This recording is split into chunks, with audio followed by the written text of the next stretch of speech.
好，領航咩人啦？咁啊，而家睇呢間屋係啦，咁啊將會係放租。呢度就係 Warrington 嘅 WA1 嘅第4區啊 ，Woolston 區。咁呢間屋咧係一間3房嘅半獨立屋。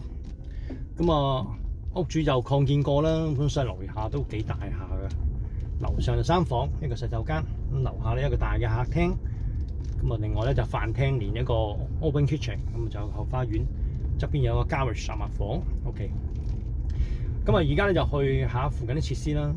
假設有小朋友翻學嘅話咧，咁其實就應該轉右嘅。哦，我都轉右啦。啊，咁首先咧第一間小學，好近啊嚇，因為呢度就 Amping Drive。咁第一間咧就係間 outstanding 嘅小學，啊 Woolston Church of England 啊，一間聖公會嘅小學。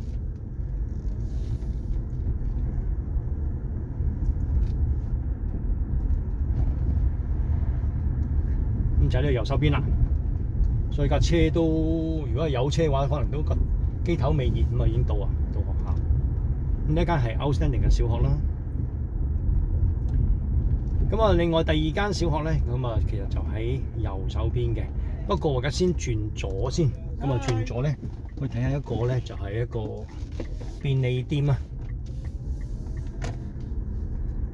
咁啱喺間屋度出嚟，第一個路口，如果我唔係轉右啊，而係轉左嘅話咧，咁就會喺前面呢個路口經過噶啦。咁呢有個便利店啊 ，Tesco Express 啊，呢有個少少嘅，又唔係叫商場嘅，有幾間鋪啦，巴索啊，有賣肉嘅。咁另外上高咧啊，有個牙醫診所。咁就主要就係呢個 Tesco Express 一個便利店。咁啊掉翻頭啦，而家真係完全掉頭嘅。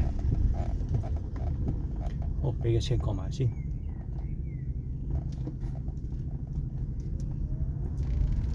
好啦，咁啊英國閃閃燈即係同佢 thank you 啦。咁我啱架車咧就喺右手邊轉出嚟㗎，即係啱第一間小學喺右手邊呢個路口轉出嚟。而家白色車呢度好，我俾佢行先。係啦，咁啊如果當翻學啦，咁啊就喺呢架車咁樣轉出嚟，就去第二間小學啦。咁第二間小學咧就喺左手邊。啱啱綠色樹呢度遮住咧，就係第二間小學，呢間天主教小學聖 Peters 啊，亦都係間 outstanding 嘅小學。咁第三間學校咧就係呢一區嚇，即係 Warrington 區裏邊咧，目前唯一一間 outstanding 嘅中學。咁另外一個 OSCE 排名好高啊嘅一間中學叫 King's Leadership。咁啊，都好多人都係為咗小朋友上到呢間學校咧，就住呢一區嘅，咁好正常啦嚇，即係等於喺香港一樣嚇，即係住校門區嚇。呢間就係 outstanding 嘅小學中學 King's Leadership 啦。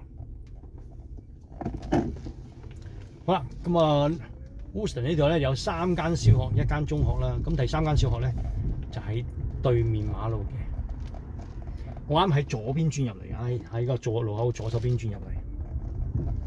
咁呢條街咧，我成日叫聖誕街嘅。咁啊，點解聖誕街咧？一到聖誕節嘅陣時，呢條街咧係特別多燈飾嘅啊！啲公公婆婆咧就好重視佈置。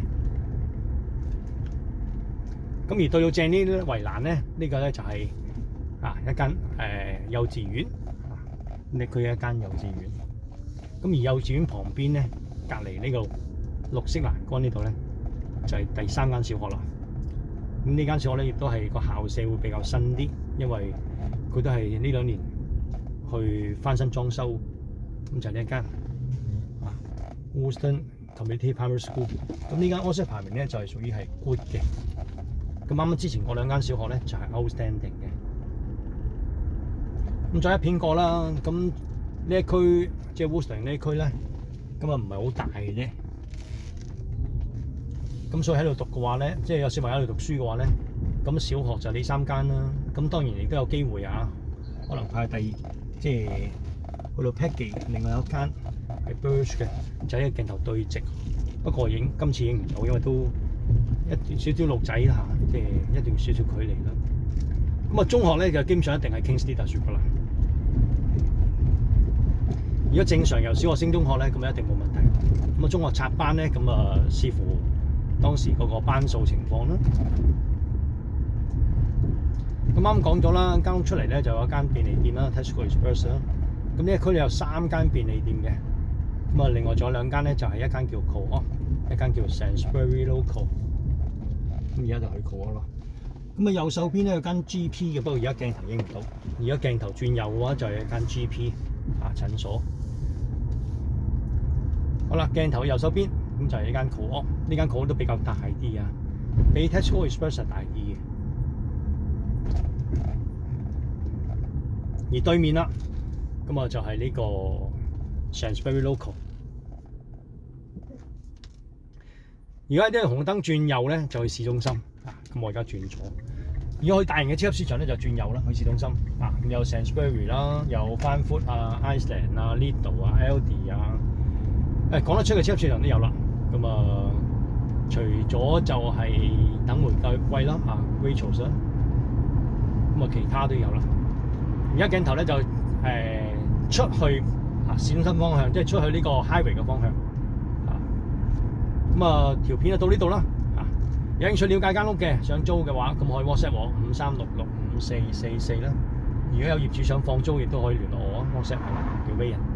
咁喺度啦，咁啊片就到呢度，香港人加油！